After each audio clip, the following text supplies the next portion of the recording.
Hi guys, Hi, welcome to Divine Incentive TV. with your host. Hi guys, Hi, welcome to Divine Incentive TV. with your host, Sham Neij. Relax, let's relax.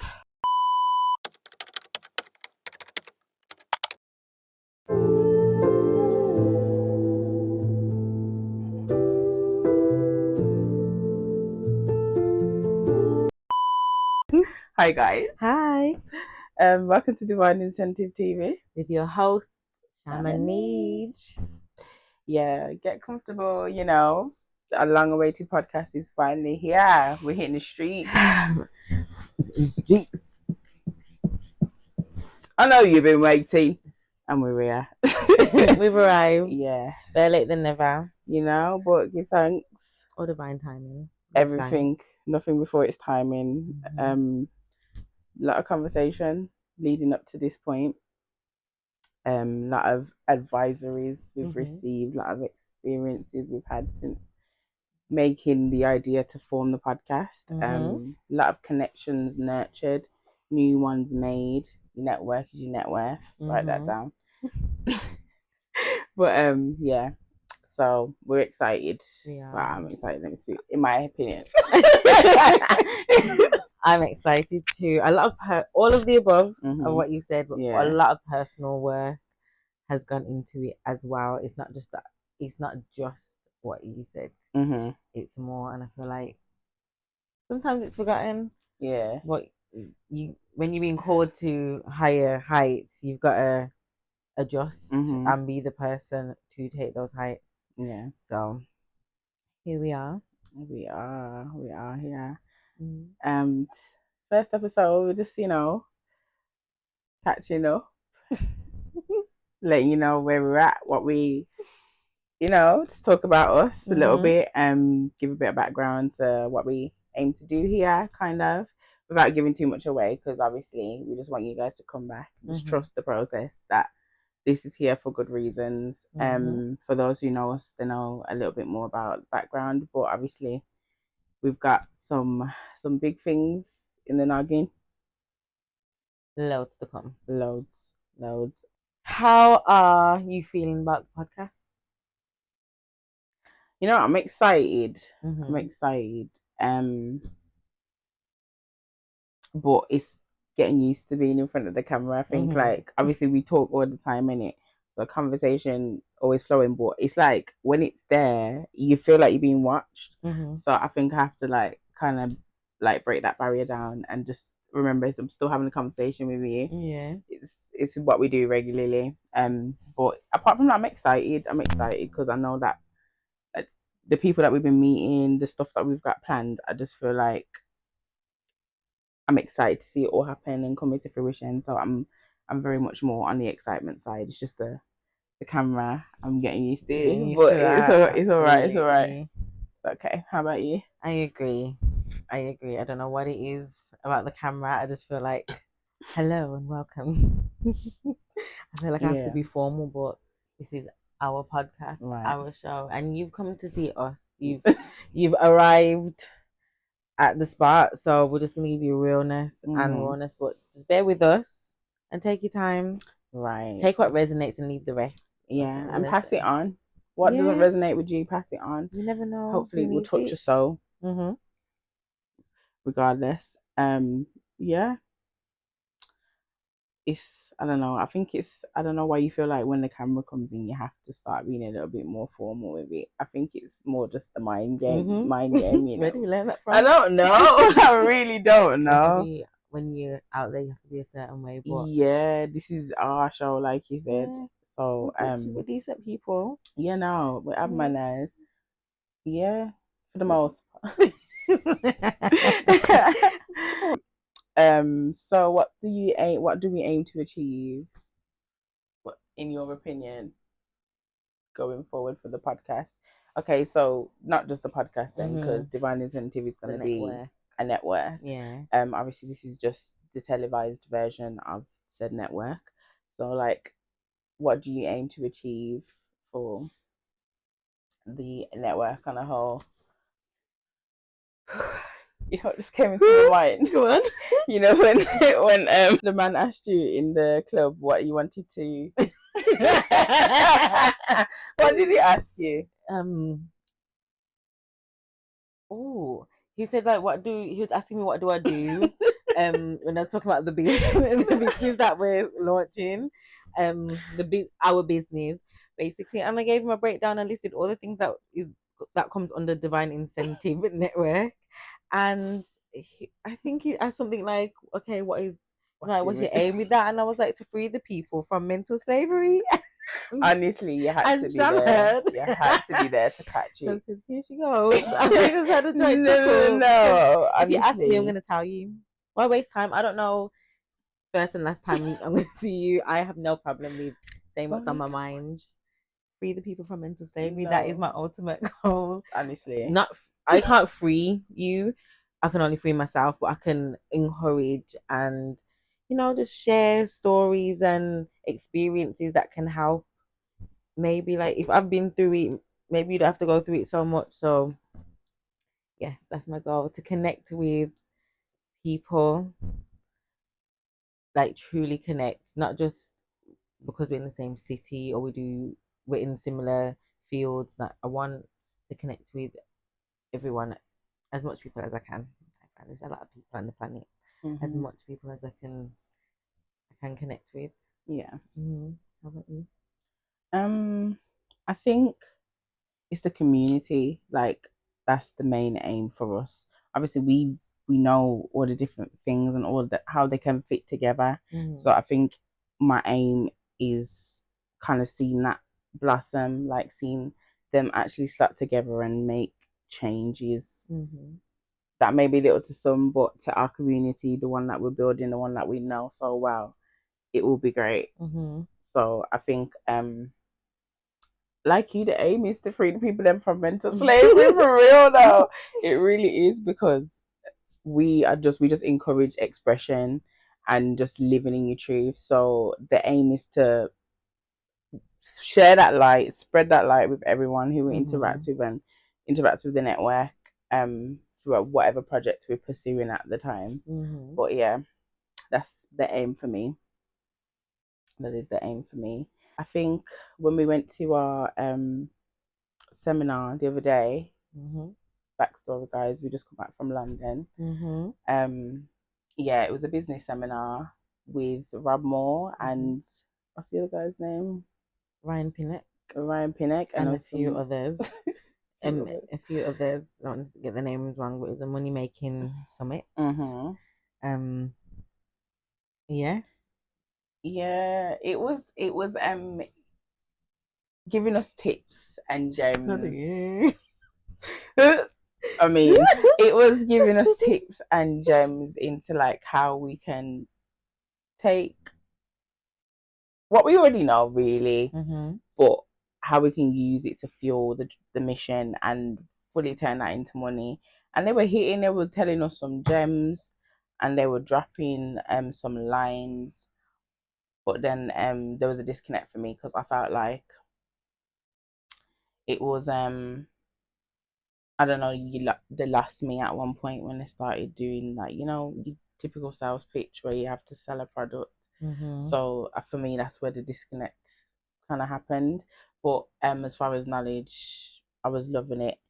But yeah, it's made it even more like to the mission that I want to be able to provide to the people who are like us right now, don't have much money to do the things that they want to do, but still are willing to do the work. And I think no one talks to them people enough. No one caters to them people enough. So I really aim to cater to them people and bridge the gap. Yeah, bring them along. Like everyone's talking about how you can make money when you've already got money, like how you can grow it. What about the people that don't have no money? You know what I mean? Like no one actually really cares about them people or caters to them. So obviously the little underground people that we're seeing coming up now, but we need them to be louder. Yeah. Yeah. To reach the wider community that may have an interest, but they don't really know.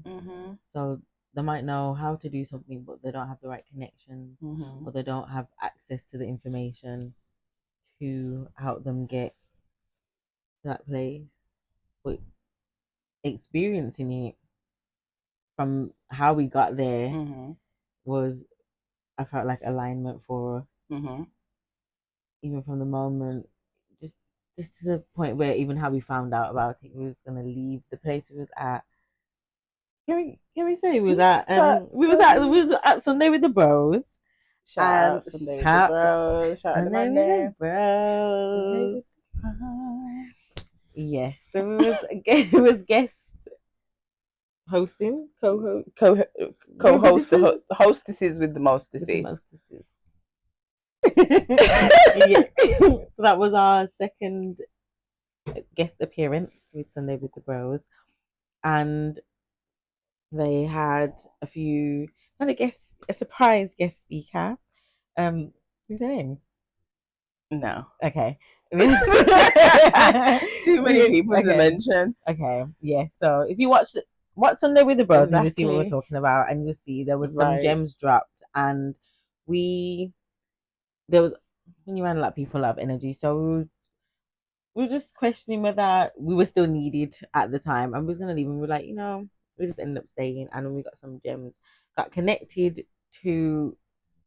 Obviously, you know about these people in the podcasting world, but we're new here, so we're still exploring. I don't know why I'm talking to the camera. I feel like I'm revealing a story. Okay, I'm here. Got told about it, had a few weeks to prepare, and prepare we did. We was a bit flustered at first because we realized we hadn't been out the city together, just us. For how That was nice. that was, It was nice. It was a lovely weekend in London. Experienced a different side to London, and like you said, that we learned a lot. We got some gems. You just had to be there.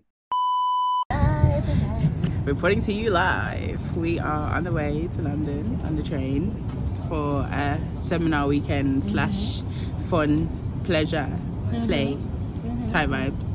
But yeah, it's gonna be lit. Yes. Yes. Oh, bless you.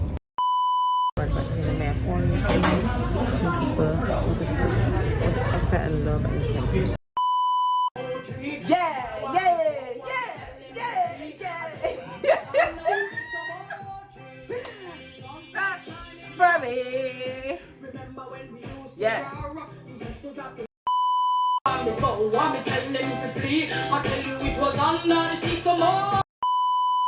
They have seminars here, there, and everywhere. So I would say just check in if you're interested in that. But it was insightful, and yeah, it wasn't just in the things that they were presenting.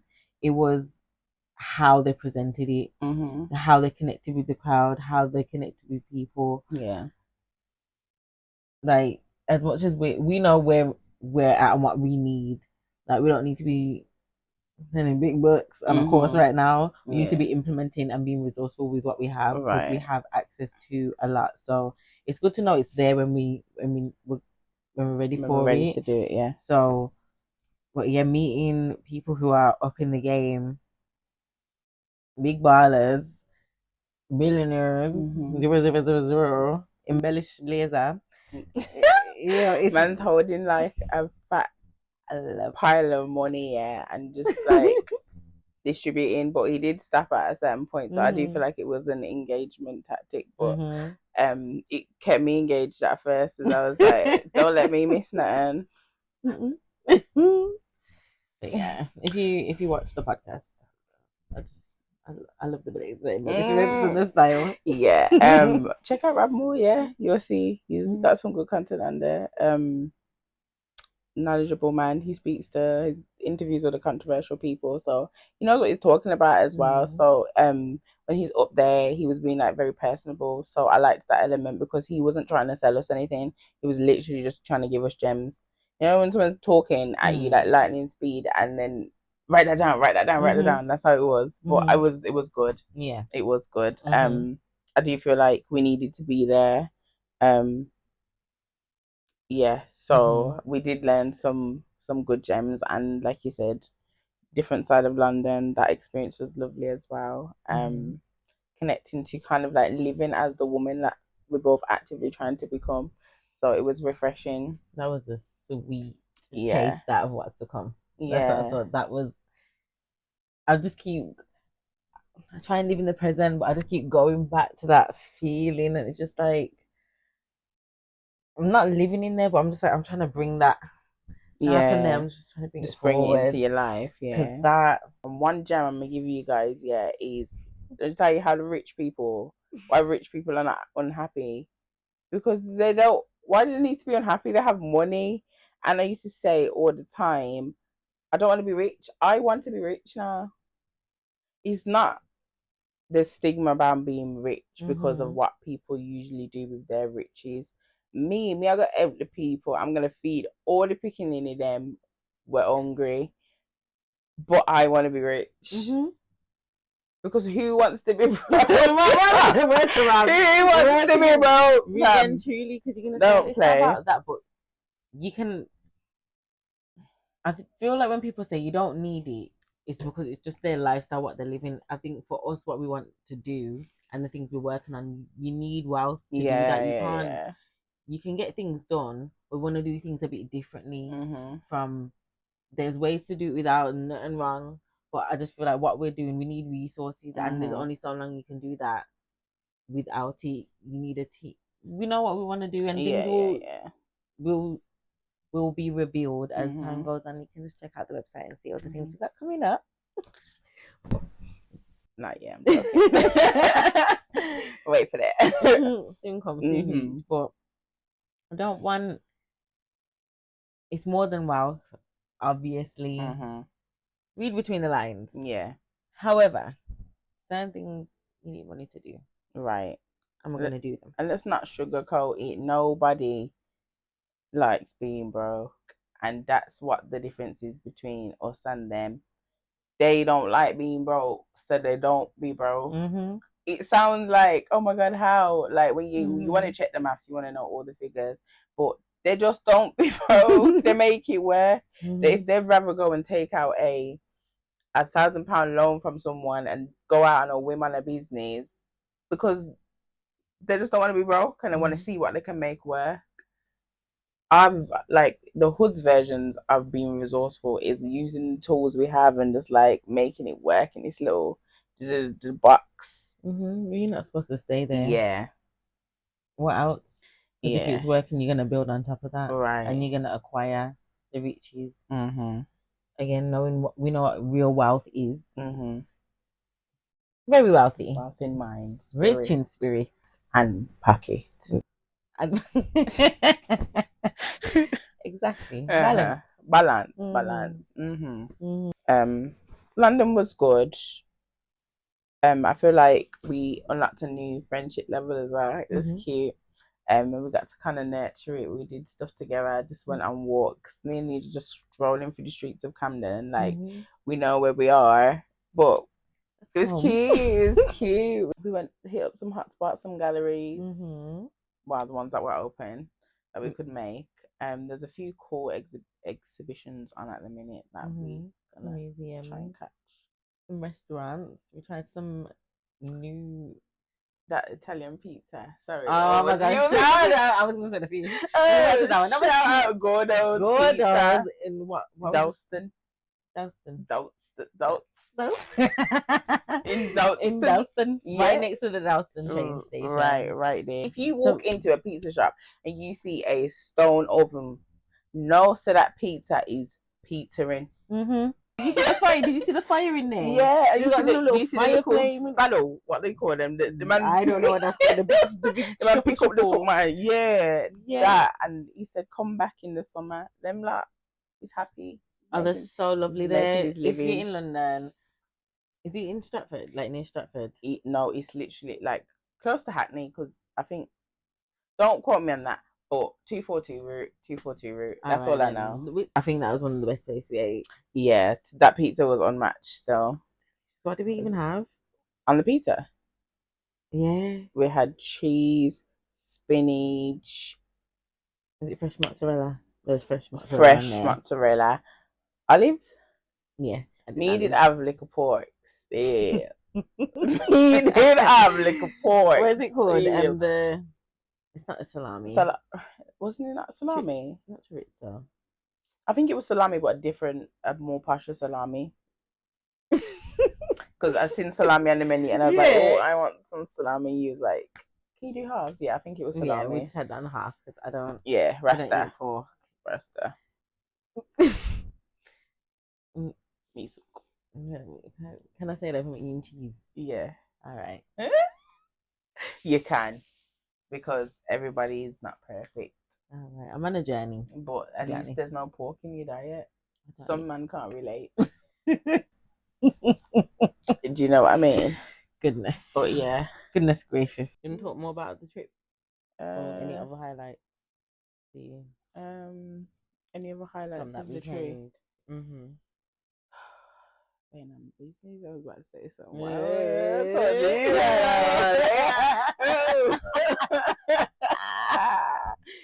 Whoa. We can just say we had an adventurous night. The Sunday was a bit. Okay, yeah. Okay, cool. So we had it was an interesting day actually. We was out very late. We did our bleach on Saturday night. So Sunday come back to bite us. I was struggling. Yeah. What day we got there? We got there from the Friday. Mm-hmm. And then on the Friday, what did we do in the night? We went for a stroll. Yeah, we went for a stroll. What did we eat? We tried that Chinese restaurant. Yes, we had Chinese. Nice. That was good. It was good. I can't remember the name now. That one did lodge in the memory. Couldn't tire. Somewhere in there. And we're not shouting out everywhere anyway, we're not getting paid. So somewhere in Blamesbury there's a nice Chinese restaurant, check it out. But Friday we was chilled. Saturday was the first day of the seminar. Right early. We were up from what, 5:30? Yeah. Committed. Reading Psalms. And then we dressed up and went just like couples back foot and and people them seminar. And it was good. That day was good. But I also felt like I'm learning how much I can't be taught that for a long time. Because oh my gosh, Neij, by 3:00 I was ready to go home. It was a lot to take in. It was a lot to take in, and a lot of talking. And I feel like as creatives as well, I saw so many moments where there could have been a little pocket for a little interactive session, because you can still give people knowledge, but like everyone takes in knowledge different. Obviously, I don't know them people. A lot of the people looked engaged, but I did see a lot of people that kind of looked like they was getting over it as well. For me, I could have handled like some little off sessions with a few like smaller groups, even so that we can actually interact with other people, like those people who might not be so forthcoming to go and network. I think like little sessions or little interactive moments would have been like very key. But can't tell the people that how to run them thing. But yeah, there was losing me. And once the money came up and the 1,000 something other day course that they're offering to come and make millions, you won't regret it. Won't regret it.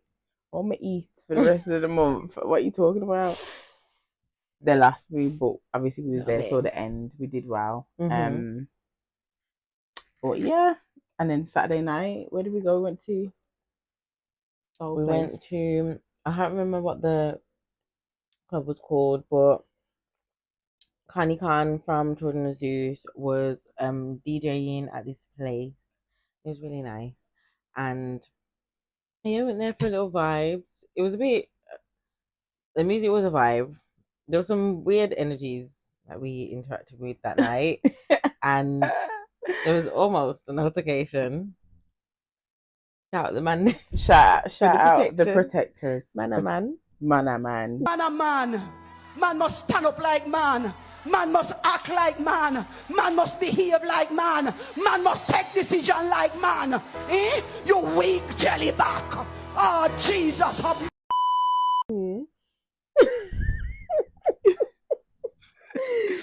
Nothing happened. We saw some good views. Had a nice night and just went home, called it a night. But we got back kind of late, so kind of late. It was like 3 o'clock. Considering we was having a good time. We oh my god, guys, went to the top of the bar. Certain just said while we was fasting. We went up the stairs and we ended up on this beautiful rooftop. Nice, complete. Okay, it's not the complete view of London, but it was a good view of London. Nice. It was really cute up there, really cute. But yeah, that was. I think it. Wow, the music was good. Music was good. I think Honeycomb was the best DJ. Yeah, there was a lot of. We didn't. The other DJs were good, but we didn't need them. And I was ready to go after they played only one reggae song, because you know you can't play only one reggae song around me. One.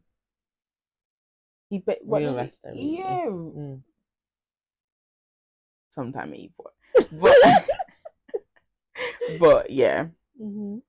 He lost me. And they kept switching DJs. So yeah, I did forget about that part, to be fair. But yeah, I had an alright night that night. It was alright. It was really cute. Yeah, we did. A lot of energies to handle. That was a good night. We had fun. Sunday was a struggle. I'm gonna tell the people the truth.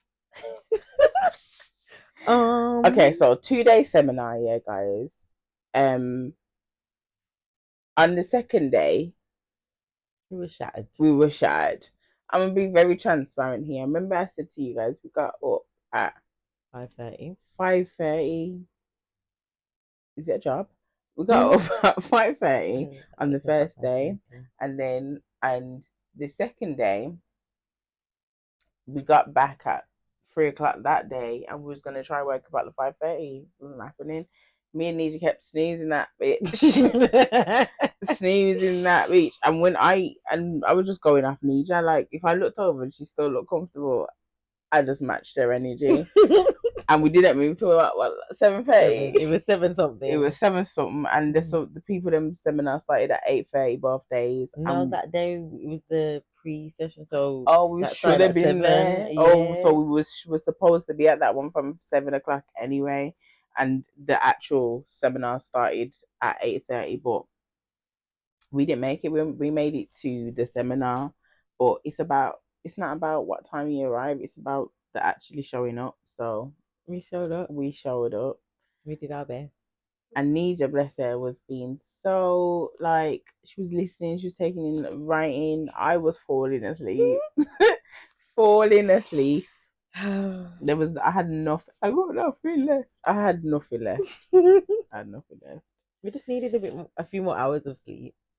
And so we went to get a few more hours of sleep. Yes. During lunch. So we left the people them seminar and break time and fell asleep till 5 o'clock in the evening. I feel ashamed. Look at me. No. I actually don't feel no way. I feel no way about it. Because, you know why? Because the day we come back as well, they went back into the selly thing, but very early in the day this time.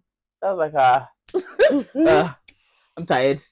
It was ready for bed. Yeah. So I don't feel no way about it. I don't feel bad in the slightest. But again, London was great. I wouldn't change anything. I think maybe. Wait, we had a few more. Remember, we went and we had food. Oh yeah, we had a whole night out. That's when we went to Gordo's. We went to shout to them. Went to a jazz night Sunday evening. I don't even know what the bar was called, but we went to Gordo's. Went to the jazz night, and what was it called? No, let me. On the same strip as Gordo's, and then after made some friends and ended up at some underground bar restaurant. Yeah, what would you call that? Like a bar restaurant. It was very different. Underground. It was very thrifty. Like we went inside. First of all, it looked like someone's house. I was watching Neij, like she was, because obviously she made a friend. So Neij was walking in front of us, a bit further on, and she's talking social. Everyone we know Neij to the man at the door, and I'm like, why is Neij trying to make. I hope when she knows we're not going into people in them house. I didn't know what it was either. I thought, I invited in and I said, honestly, the door that I saw next to it, I was thinking, is this someone's house?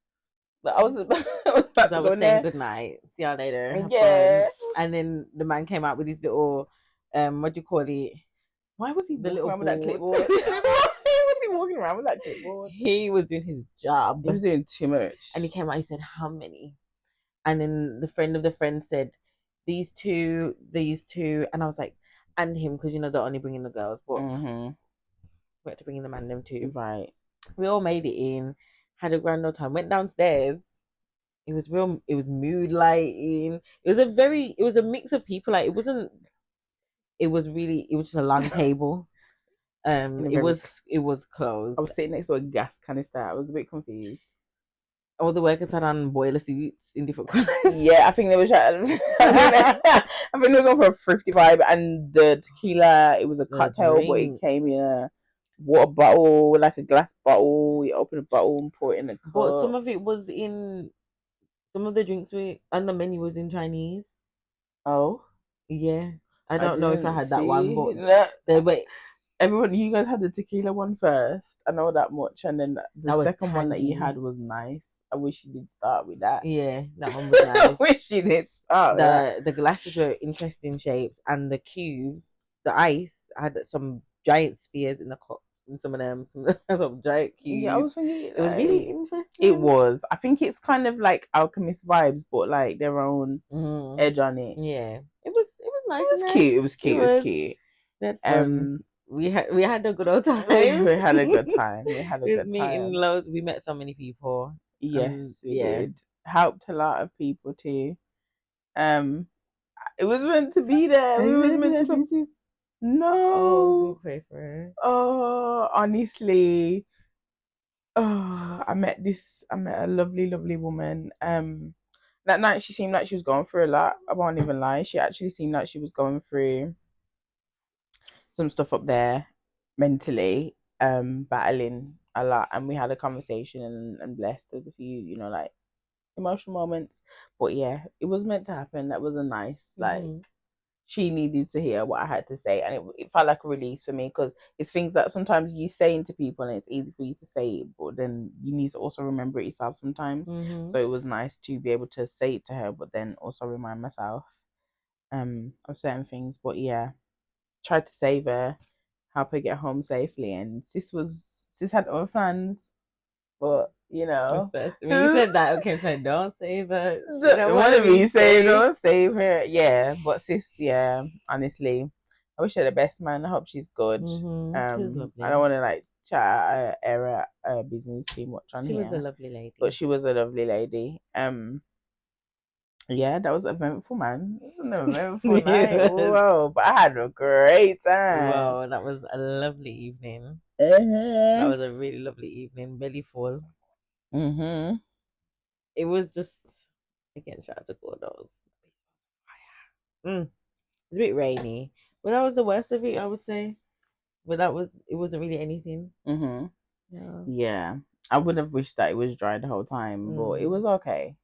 Like we bared the cold. We did, and I had my umbrella. We didn't use it. You had this umbrella everywhere. It's in my bag, kinda. We actually didn't use it that night. Got a bit wet up. And that day we had the bags on our shoulders, and they both kept falling off our shoulders. No, we had the bags across that day. That was the Monday. No, I'm talking about the day when we went to the museum and we had the bags on. Oh, the hand. And me and Neij are both wearing these bags, and the straps are just falling off our. We're trying to be dainty. Went to the museum, looking all cute and mysterious. Her. It was lovely. Oh yeah, in that British Museum. Guys, we went to the Great British Museum. They got fragments. Is it fragments of people's crushed skulls in cases for people to look at? I'm just confused by that. I'm confused. I need you to take a picture. Like, I was confused by a lot of things that day. I didn't take a picture of everything. That one just fascinated me.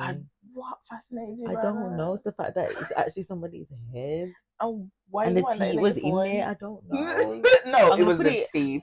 It was the teeth for me, because guys, the head's crushed and compressed, and there's teeth.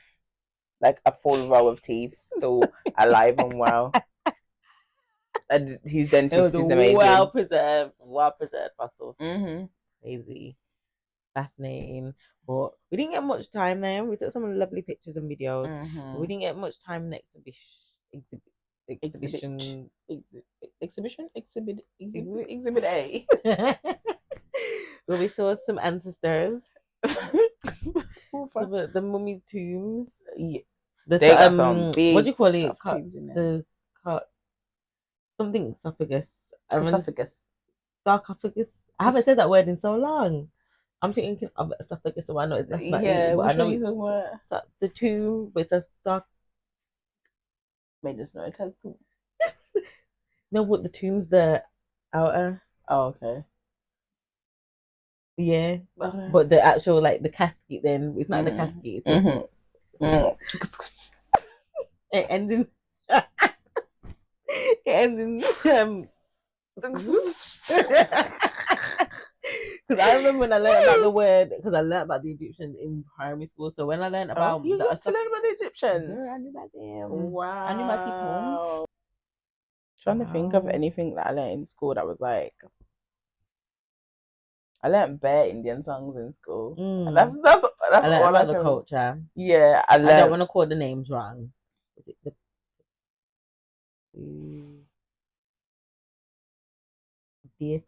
the deity that has blue skin? Okay. Yeah. Okay. What's the name? I don't remember. I don't think Hinduism. I don't want to misquote. Yeah. Yeah. There's a deity that has blue skin and many arms. Mm-hmm. But yeah, guys, this podcast is really us connecting with people, as you will see when we have our guests and stuff. Getting down to nitty gritty, having real conversations, getting to know who they are as people, the journey to where they are now, and what's been instrumental in making them become the person they are, as well as adding a few controversial topics in there and just, having a bit of fun with it and allowing everyone's personality to shine. But and also for you guys to get to know us. Obviously a lot of us know the duo. They see us coming from a mile away. Dynamic duo. Bohemian bandits or baddies. If you're nasty. But yeah, and just to kind of, I don't know, our friendships come on leaps and bounds. Seeing how we are today now, after having a little bit of a down moment is refreshing and it's nice. And I feel like not enough conversations are had about how you nurture friendships as an adult. So we talk about it a lot anyway, but also I feel like it will show through in the conversations we have with each other and with other people. So yeah, what makes a healthy friendship in your opinion? Vulnerability, honesty,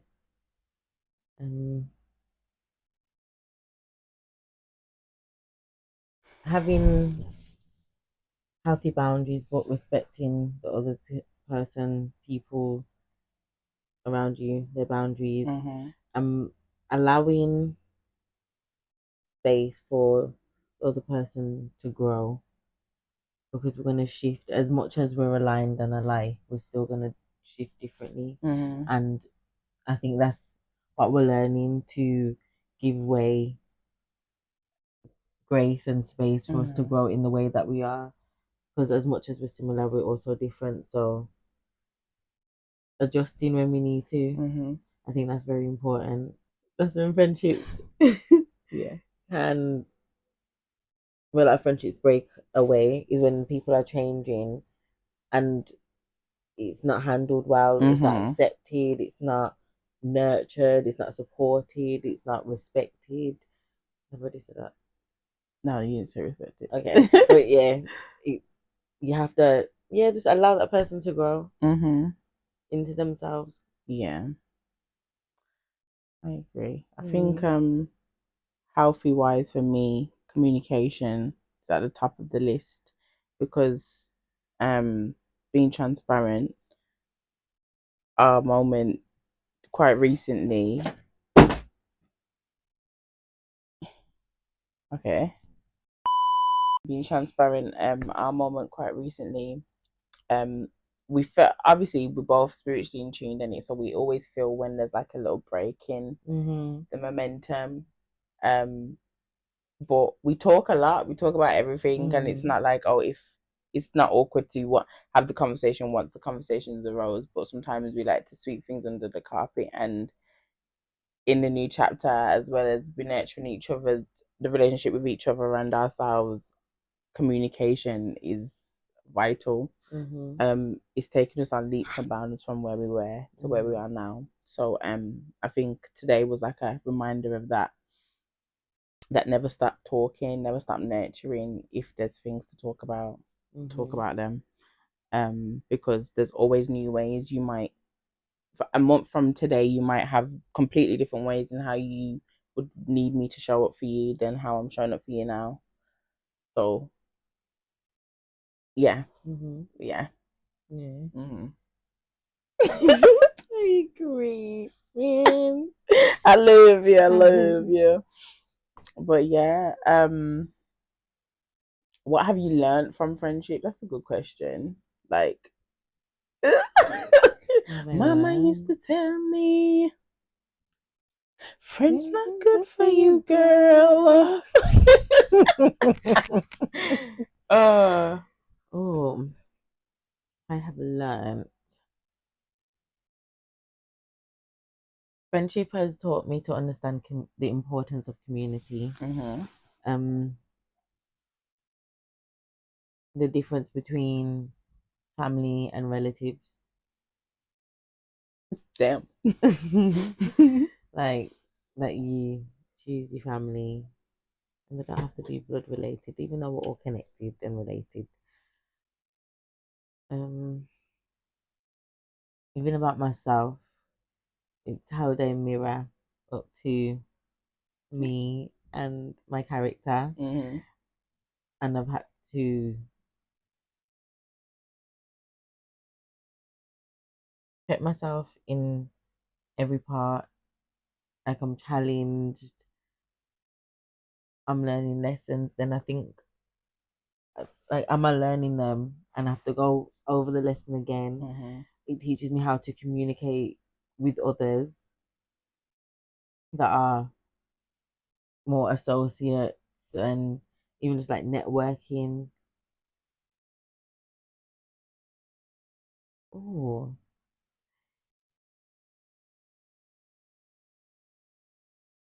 Having a relation. I think so. Like the relationships on all levels. Yeah, it teaches me how to connect with people without any like romance or without the business. It's like I can just connect with the person. Yeah. Without reason or rhyme. We're just here existing. But that's not mine. No, I got yeah, okay. I like it though. Thank you. But yeah, it's just in the intention. How to be intentional with people, because you can float into friendships naturally, you can float into relationships and lovers and friends and workmates, and just because you have a common interest. But when you actually have to you realize it's gone past that point now. We're not just connected because of our likes and dislikes. We're intentionally connecting now and getting to know someone, and it's even in the pull and the stretch when it feels really tough. It's really healthy. Like it teaches me healthy relationships. Yeah. Like it's just the fact that you choose to be there with someone. It's not because I'm doing something for you or you're doing something for me. It's because we choose to. Right.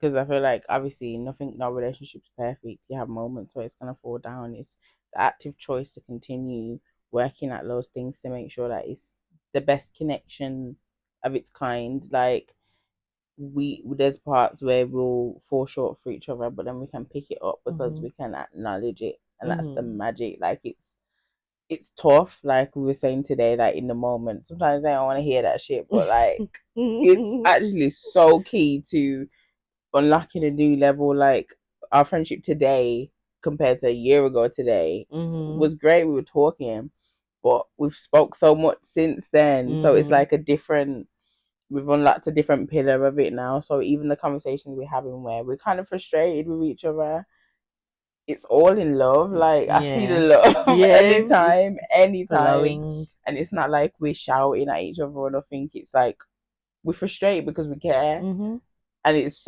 nice because you can't deny the care. You just it's like, oh damn, I thought I was doing better than I am, but obviously you've got someone who's keeping you accountable, as well as, you know, you have to acknowledge stuff for yourself and work if you do care about the unions that you're entering into, the friendships and stuff that you're trying to maintain for the long run. So yeah, that's what adulting friendship has taught me. It's not as easy as going to the cinema and going to the little summer barbecues anymore. It's actually like we have to nurture this shit, man. Like if you're gonna like how was people showing up for you when you was in school? Like in your friendships, what do you? We do things. We go out. We go out We together. do things. We do things together. On any level, like I've connected with you on on such a level. It's like when I think of the word platonic, it feels so shallow. But your friendship has an element of romance and love and care to it. I knew you like me. I hear you. It's just you can add those things in. You just set those boundaries. But the depth, and it's just like it's like a pure love where you care for somebody and you want to see them do good. You want to support them. You want to see the milestones, and it's exciting, and it feels like such a blessing to be able to connect with you in that way. And then it lets me know that it's possible to connect with other people that way. And also, I was never crazy for thinking I love people too much, I care for people too deeply, and I can do that freely. And it's growing, it's rooted it real deep, because we're like, obviously we planted before it wasn't deep enough. And it's like we uprooted a lot of things, really planted that seed with intention, and we've nurtured it, and it's growing and flourishing into something so beautiful and organic. It is. And I like that. Obviously, we know that we vibesy and whatever, but it's nice when people acknowledge, like, and see past just the dynamic duo vibes. They actually see the connection that we've nurtured over the time, and it's refreshing to hear, because obviously we're in it, we're just living it, we just show up for each other, we try our best, we do what we do. But then when people say it, I'm just like, thanks guys, my homie, you know. But no, this is like for you as well. This has taught me how to nurture. Nurture is the big one. Yeah, because it's easy to be a friend, I think, but I want when a person thinks of me, they can tell you, not like, okay, you know what, fair enough, actually, word for word, they can tell you how I show up for you and how I'm a friend for you. And I would like, if I ever said to you, oh, how can I show up for you, when you ask for something of me, I could do it. And that's the part of it that I enjoy, being able to be that. And that's what you need from me, and I can show up and I can provide it, and vice versa. I love it here. That's amazing. I love it here. Always wanted the bestie, honestly. But yeah. Some people don't have it. Some people have it. Encouraging words is just nurture and taught to. I feel like if you value the people that you have around you, regardless if there's hiccups, because me and Neij, like, we've had hiccups, very big hiccups to the point where I never thought we'd actually. There's at one point where I never thought we'd be sitting next to each other ever again. Yeah, like it's crazy. Would I see you on the stage? I was thinking, like, if I ever seen this girl, what would I go? Would I greet her? Like, would I? And walk past her? No, I don't think I'd ever walk. I don't think I'd have ever walked past you, but it's just the mind in it. But I just feel like hiccups can happen in these friendships, and I think it's important to know that the hiccups can happen, but you have to, if you care about the person and the friendship that you have, and regardless of the hiccups, you just have to work through them things, man. As much as you might have, it might feel a bit repetitive sometimes, you got to just do it. In the way. Because you're uncovering so much each time. It may feel repetitive, but the energy you're giving it is different. The results are different because you're at different places in life and stuff. So, but yeah, it's something. Friendship it's key. You keep me grounded in terms of stuff I'm moving towards as well. And I thank you for that. Thank you for that. You very much ground me. And no idea I have is too wild for Nija's mind. Like, I can just brainstorm with my girl. She just listens to me. Like, say, Nija, I'm going to the moon next week. She's like, okay.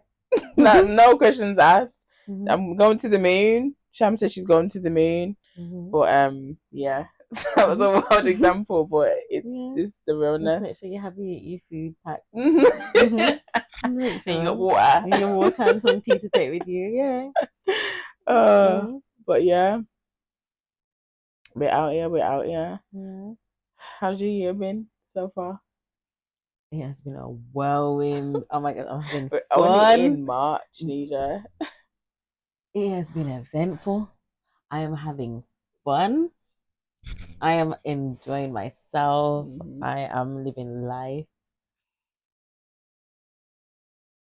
And this is what I've wanted. Like, this is how, as a young girl, as a teenager, should I say, as a child, this is how, like, I wanted my life to be, like, this active, and I'm living it, and it feels so natural, and it's my life, and I don't have to question anything. I don't have to second guess, apart from all our little, when we're getting into our creative stuff and releasing things. I'm not like, is this the right life for me? Do I need to change something? Like, I know exactly what I need to do. And it just, the way the energy is just flowing, and I'm in flow state right now, and I love it. I feel like I'm thriving. Okay. How do you feel about your year? How do you feel about me? Yeah, I feel like it's mad. Like, I can't believe we're only in March. Like, 3 months in, there's been a lot that's taken place. I think last year I said I was stepping into being selfish, and I need to stop calling it selfish, but stepping into just prioritizing myself. Last year I was the start of it, but this year, because I'm fully, like, living it, like, I see nothing but me right now.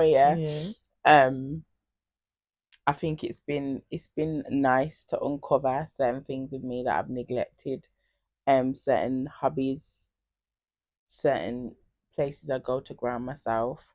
So it's been nice. I feel like I'm meeting a new version of myself. That's not new, but the way I do the things is new. And yeah, I've been having fun. I've been having fun too. I've been having fun. I've been doing more of the stuff that I want to do. First live performance with music was the other day. Amazing. It was good. Please. Okay. So just a few steps just to get you up there, but Sham went up there, performed, came down, and was like, I'm going again.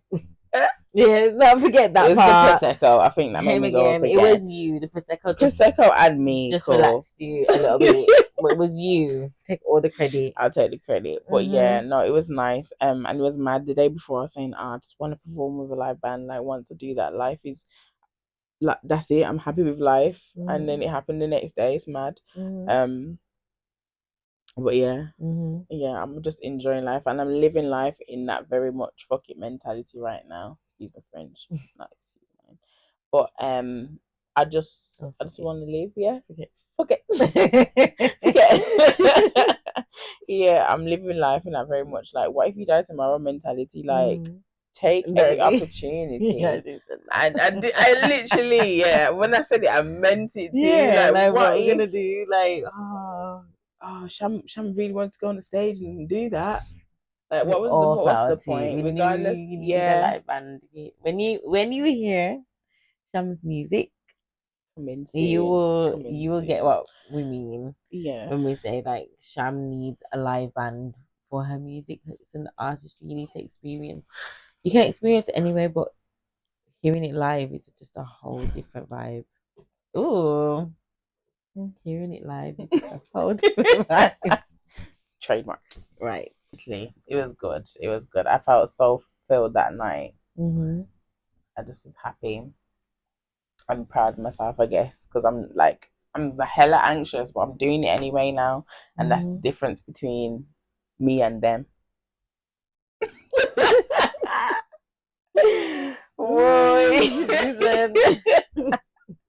Yeah, because I'm the anxiety be killing me sometimes, but I'm just like literally like very much thinking, what if I go tomorrow? I'm just looking around and looking at all the people them that I know in this life that I've dropped out, and I'm just like, don't want to have no more regrets, and I don't want to like do things and wish I didn't, haven't, and then the opportunity doesn't arise again. Obviously, I'm making myself go into these spaces more now, so they should happen more, but you never know what tomorrow may bring. And my girls are just on the journey, just there with their cameras all supportive and stuff. It's nice. But yeah, it's been part of the dream, and it's been nice to get back into my music this year. But yeah, 2024, I'm just living like YOLO. You know what I mean? Drank a lot of wine, this 2024. I was drank a lot of wine and Prosecco. Wow. Well, I'm having fun. Yeah. Having fun. Cheers, my glass is empty. Drank a it? lot of wine. Okay, it's not even. I was about to say controversial, but it's not controversial. Dating. How's dating been going for you in 2024 thus far? We're only 3 months in. Okay, actually, better question, because the people them don't know you. For those that don't know you and those that do know you, what's your perception of dating? Well, first of all, I'm a single, right, young, eligible woman. wait. Let's do the introduction. Say who you are. Say your age. Say what you do. I am 26. What your name? No, right. My name's Anija, also known as Neij, and I'm 26. I am. What am I saying? How old are you? What your name? What you do? I am a practicing drama therapist and a community arts facilitator, also coach, podcaster, artist, poet, performer, herbalist. Not afraid of people them from me. All of the above. Many layers, but I just have this. There's my whole life story adds to it, but I believe in the Most High, not spiritual, but I would like to be married. This part of my life, I'm ready to be married and have my children. I'm gonna settle. I'm not settling. I was gonna say settle up. No, I'm gonna rise up in love and build the community, kingdom, and empire that I'm supposed to with all those who are part of the tribe. So where am I going with this? I'm very particular and I don't really like dating, to be honest. But I've been in a place, I've lived a bit of a sheltered life, and I've been on dates before, but I'm not really a dating type of person because fear of judgment, fear of being I don't want to say fear of being perceived. Fear of being perceived in a way that I don't want to be perceived. Can't help that. So now I'm out here being vulnerable, and do you love it here? I love it here though. I actually love it here. Like just feeling connected to people that you don't know is very exhilarating and can be at times confusing. But just knowing that there's different ways to connect with people and just experiencing life that way is fun. But I'm not a serial dater, and I would like to date more because I have to be realistic. Even though I just feel like it should just be love at first sight. I've had to work with Neij on this one. I've had to work with Neij on this one because Neij thinks, right? That's why I'm muffling. Yeah, you know what? That's how me start talking loud, right? Neij, okay, a month ago, me and Neij talked about dating, and Neij's perception of dating, I don't feel like it's unrealistic, but I feel like in this current climate, it's not even you that's the problem. I think it's just what I see from the world. You're not gonna achieve that person that I know you deserve if you're not inserting yourself somewhat into filtering it out. Because yes, it can come to you, but again, with the intentional stuff, like you can navigate it more when you involve yourself. You know what I mean? Yeah. So Neej said to me a couple months ago, she don't want to date. But she wants a husband. I'm saying, sis, like, whoa, let's go back through the layers. You want a husband? How are you gonna get the husband if we don't date? Because you have to filter through the mess. Not saying you have to be a serial dater, because I know girls that go on dates weekly, like different man, and I love that for them. But I don't know. For me, like, I feel like in this current climate, to be doing loads of different people is tiring, man. I don't know how people keep up. I commend them, but I cannot. Oh yeah, I'm also a support worker as well, so that's adding that to the mix. It's a lot of I do a lot of interacting. Yeah. So she says she's all interacted out, but I'm like, no, you need to take this.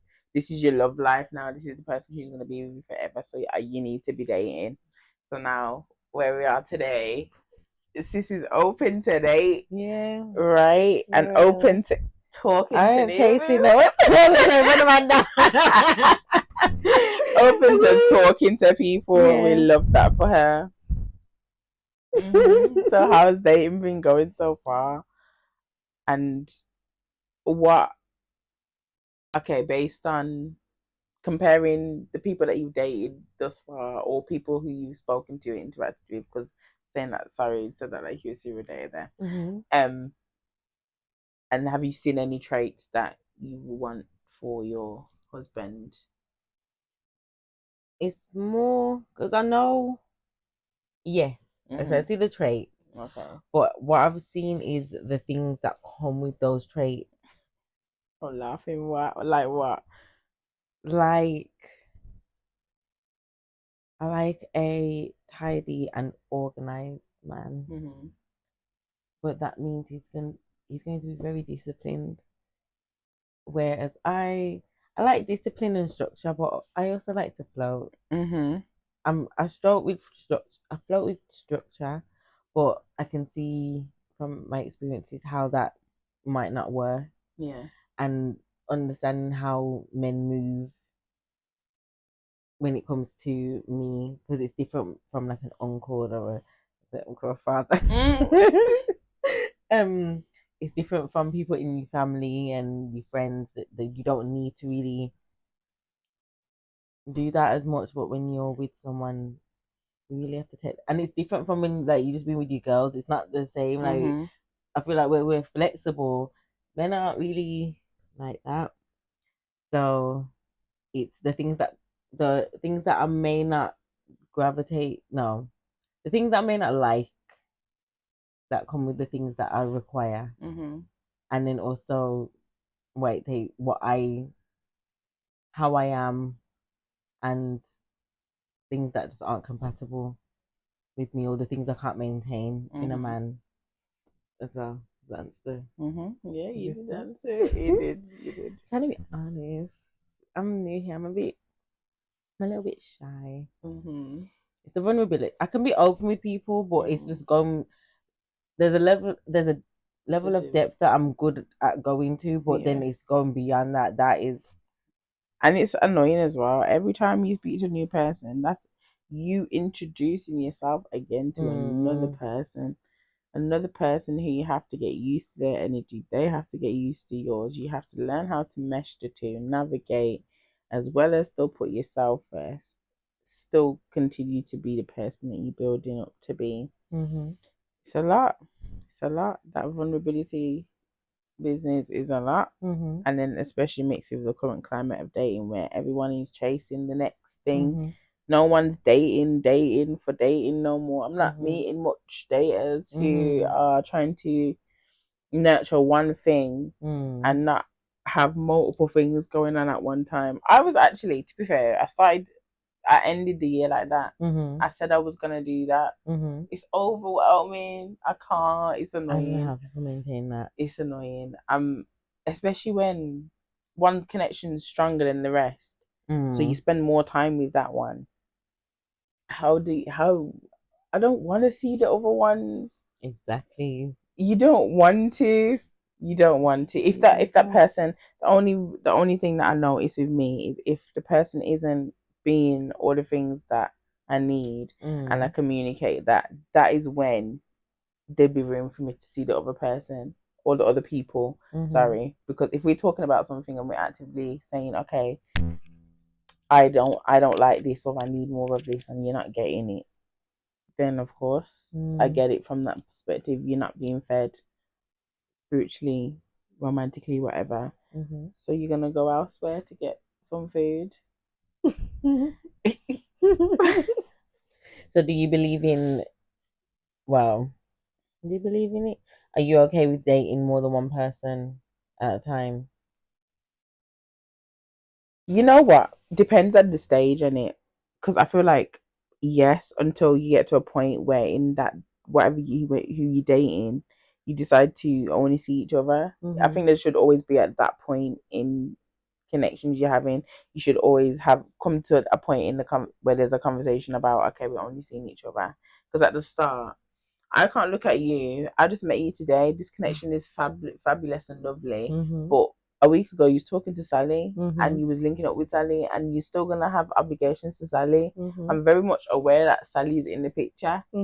So, in the fresh stage, I think it's cool. Yeah. But it's just you mute. So, what if you're ready to exclusively date that person and they are still wanting to? I think the immature part of me would be like, I'd want to just keep rolling with the punches. But the the higher woman in me is like, you need to leave that shit alone. And then the answer's there. The answer's very clear.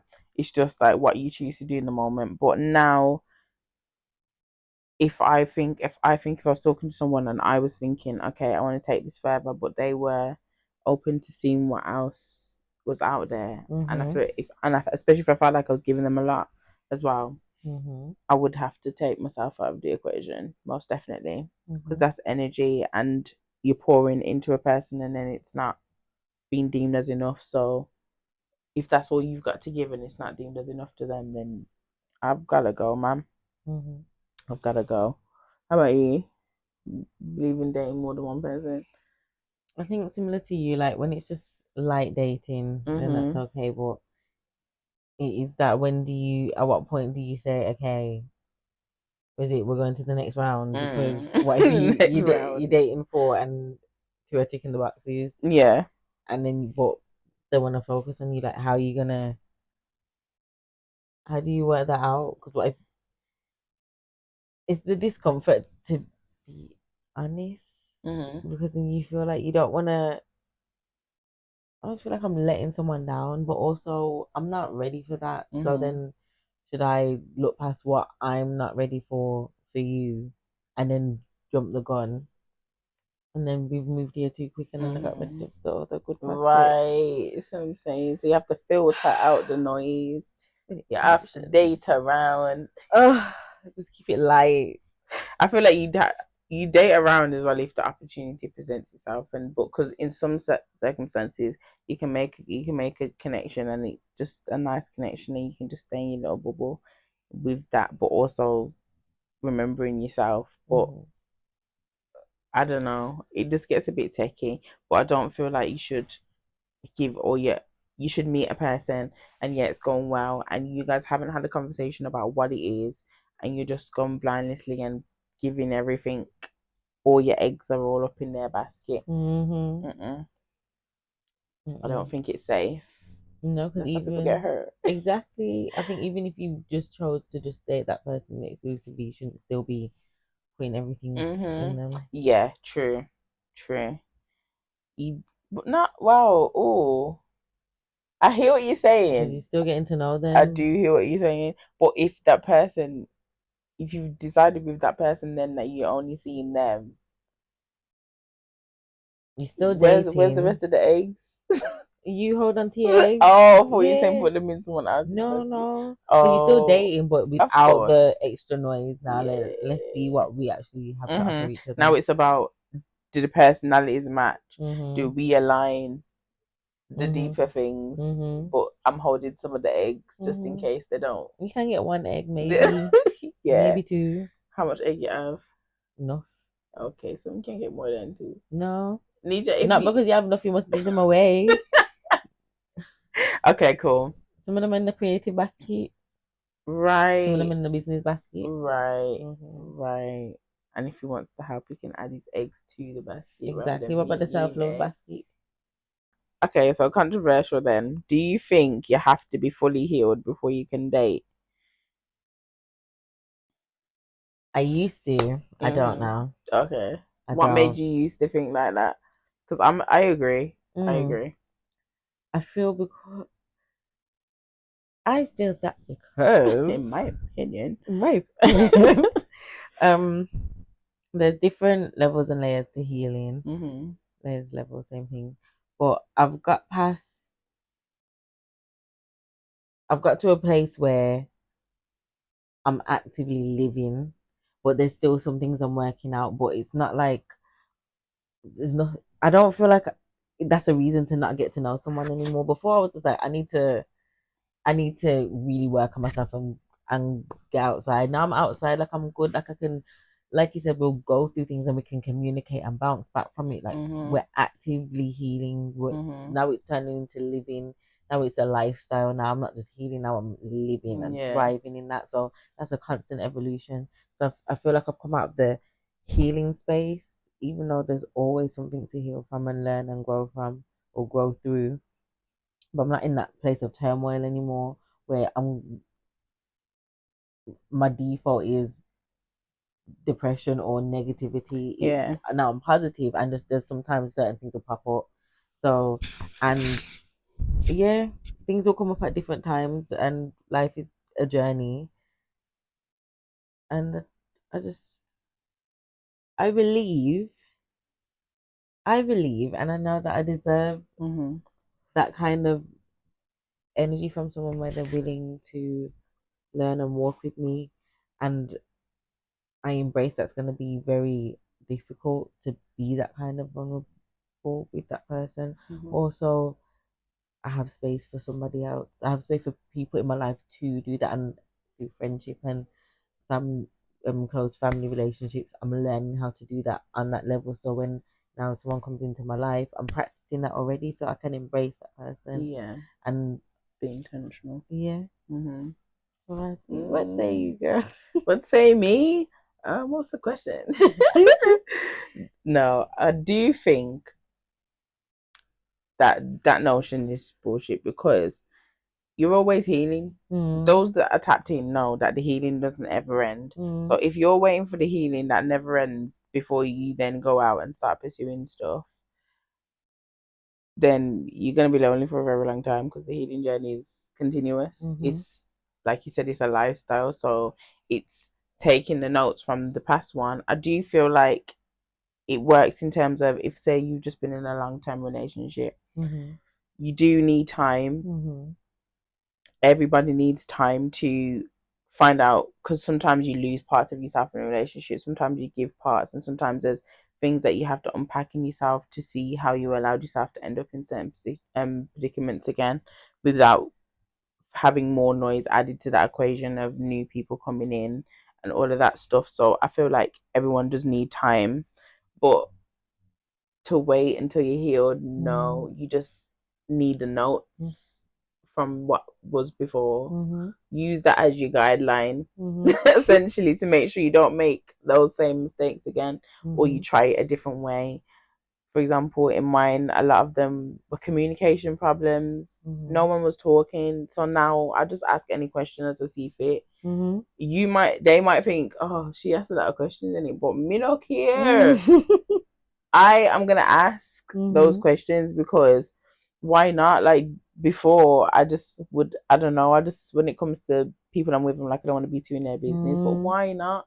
You're in my sanctuary. I was about to say some wild stuff. TV. Whoa. The family show. Yeah.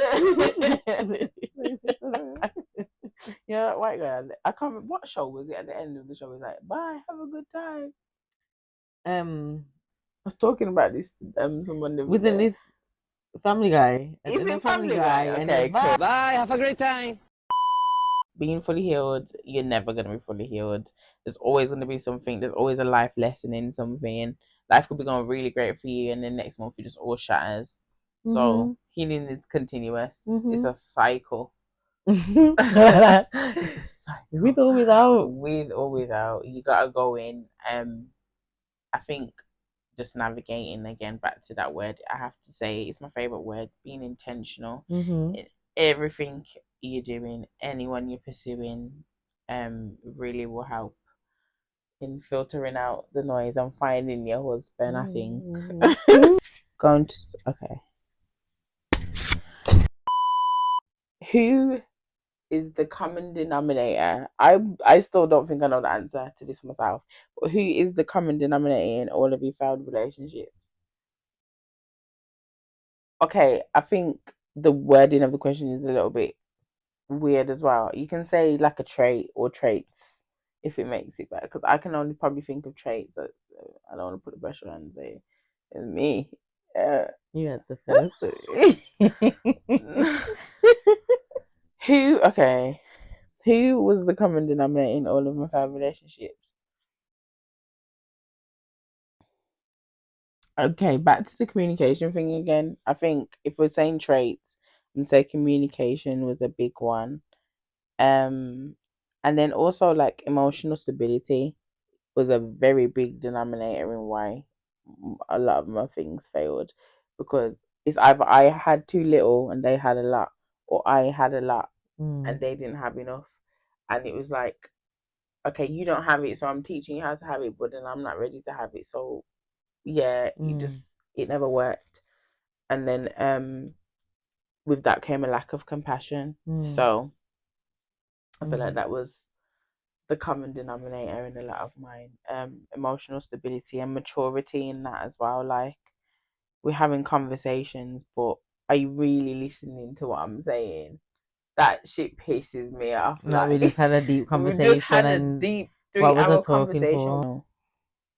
I would say for the question, then it would be more, what was the common denominator? Okay, not who. Not the who. Yeah, because why is it having to be a who? Like, I got this from a book I was reading. It's called Closer to Love. Do apologize. By Vex King, and he's basically talking about how you can grow your relationships in communication, friendships and relationships, platonic and not. And the question was in there. He asked like some questions that are prompts for you to then go on and do like extra writing about. So kind of like shadow work based. For you to get deeper with it before then trying to have relationships with people. But yeah, I was like, I'm gonna write this question down just to ask, because when you say who, When really it's you. Yeah, it is. Really. That's what I'm like. Well, so why you gotta ask it like that? But yeah, it was. I think it was good that you reworded it. To be fair. How does old relationships shape the energy you have for new ones? Oh, you didn't answer the question, but I didn't have anything. Me. That is me.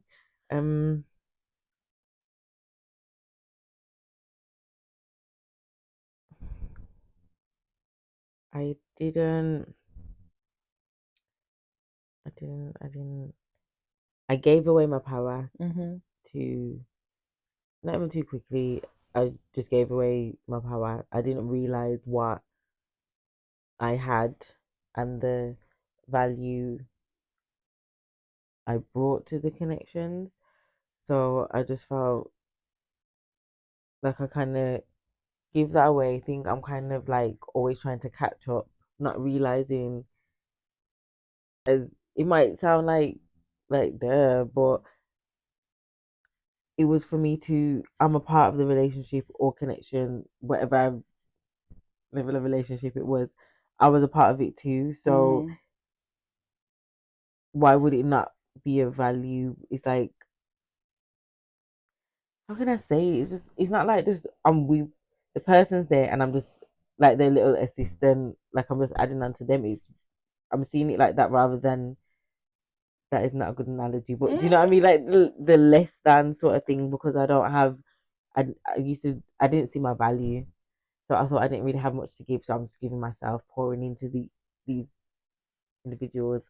And I was being at the home, and, you know, just giving too much because I felt like this is all I have to give. But that was the value that was given. So it was because I didn't see my value.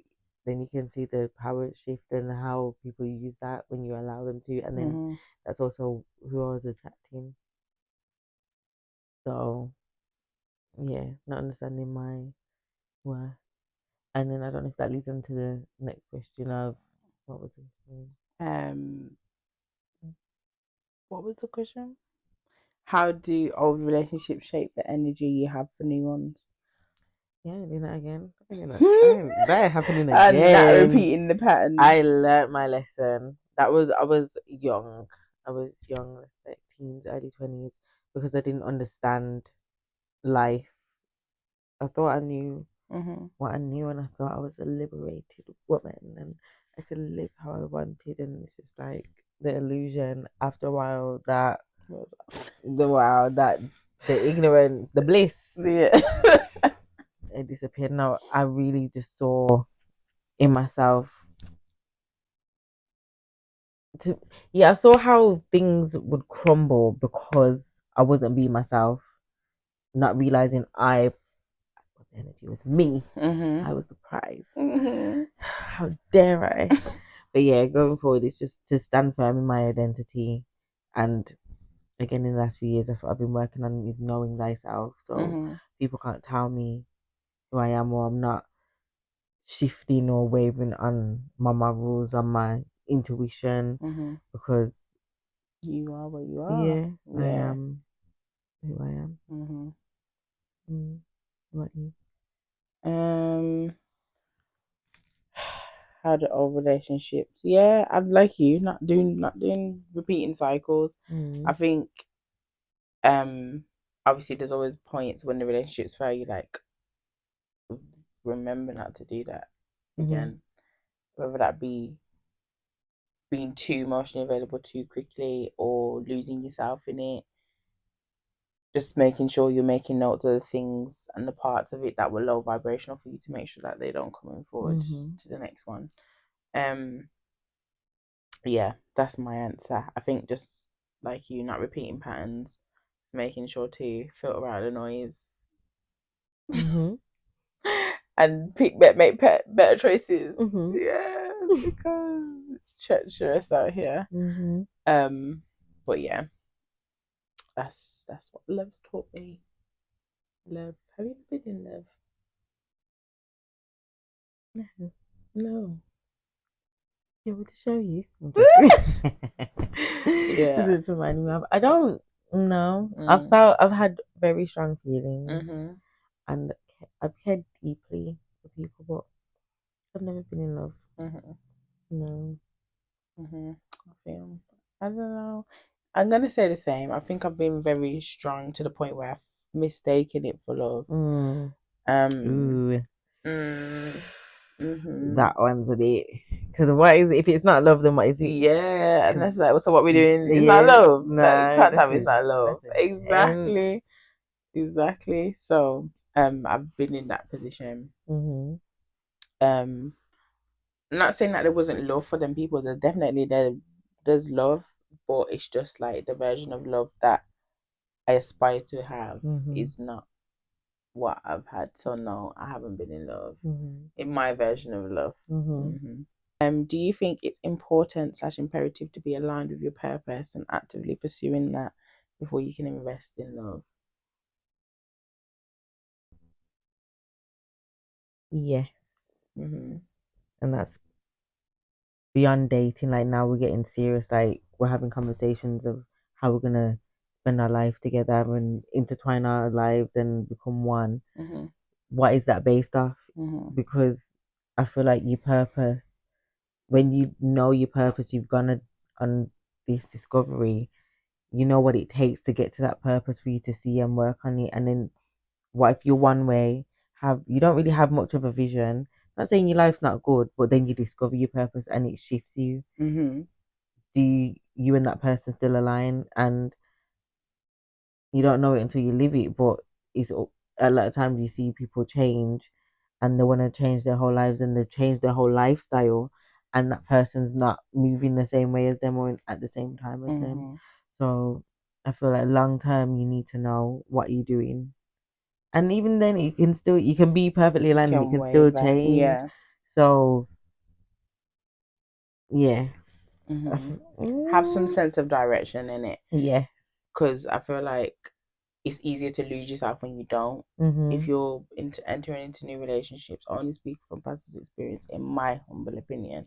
But when you don't, like, you can have an idea and whatnot, but if you're not clear in the direction of what you're going, like, you don't know what's next for you, it can be easy for you to just fall into living someone else's life if it's a little bit more thrilling than your own. If it's a little bit more thrilling, ain't nothing You for just you to swept focus. up. Yeah, you just join in the circle, the wild wind just continues, and you just end up picking up onto someone else's life who, if you disappear, they're gonna have to start doing the things that you're not doing. And it's just like, okay, so I do feel like it's important to have a sense of direction. Now with dating, for me, now having a sense of direction, I do see why it's vital to know, because even that is a part of something you want to know is a trait in the person that you're talking to, that they're going to enhance the person you're trying to become and not hinder you from growing at all. And I want to see, once you know, I want to do this, what you do with that information. What are you going to do with that information? So, Exactly. yeah, I do think it's important to know the direction, at least, or have some idea of what you're trying to do, achieve out of life. I don't think if you don't know what you want from life, you should be trying to look for love. You don't know Yeah. that's wild. Like, you don't know what you want from life and you're out here trying to insert some love into that. Means you don't know what you want from love. Ooh. Yeah, because how is it serving you? If you don't know what needs to be served. I think it's like, comes back to the introspective work, sorry, that you said. Not enough looking in to understand how you doing that can have an effect on others, and also you exchanging energy all the time. If you're looking in and you know that you don't serial date. You must, after a while, can be able to tell now. Like you can pick up on cues. Like I don't need to be dating that person. Why are you exploring? You need to do something different. If you, what do I know? I don't even date. I don't even date. I'm telling you. No, you date now, sis. Don't tell them that you're a dater. I'm open for my friends. She's open today. Single and spring. Was it Single, ready for mingle? ready for mingle and sprinkle? Oh, yeah, I did that one. I like it. Does self-love have to come first? Final question then on the romantic side of things. Absolutely. Yeah, I don't know. Absolutely. Dark You don't love yourself. How you gonna love somebody else? How you gonna love somebody else? I feel like there's more. I believe you can love other people while you still learning to love yourself, but there's more of a chance of the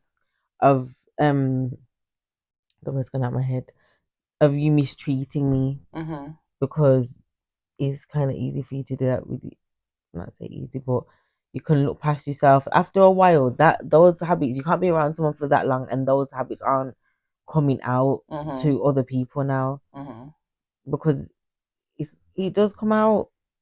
So if you're not practicing it outside of me, which is inside yourself, how you come into me and you can have, how can you have that balance? Yeah. Because yeah, you need that self-love, because, and then that's going to teach me how to love you also, because it's not just you loving me. How can I cater to you? It's not just give. You need to be able to receive as well. Yeah, that one right there. Not just to give, to receive. Yeah, right. Can you receive love? What do you feel? Yeah, self-love should always come first. Always. If you're not, you don't know how to love on you don't know what things you like. Part of self-love is the work. Again, back to the healing, uncovering layers of you, stuff you like and stuff that make you who you are. And I don't feel like dating without knowing them vital things makes sense, especially if you're intentionally dating anyway.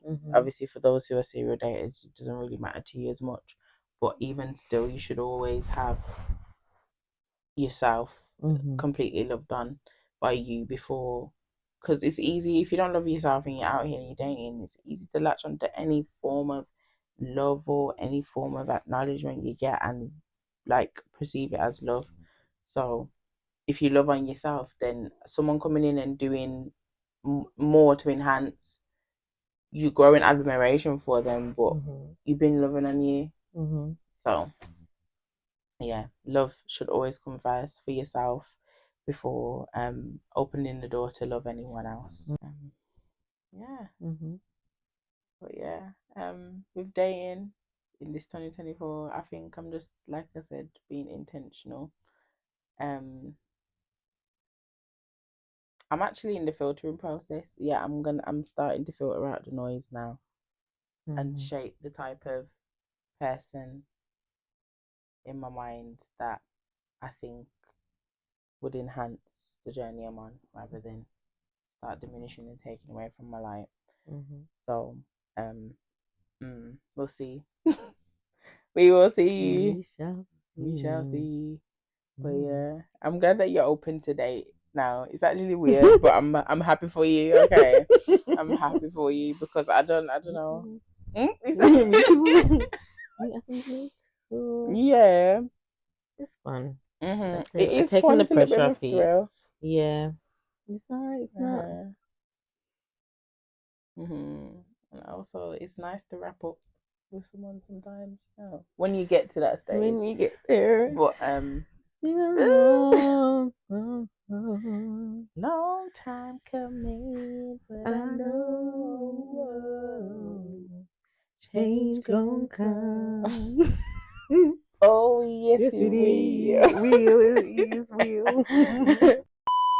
Yes.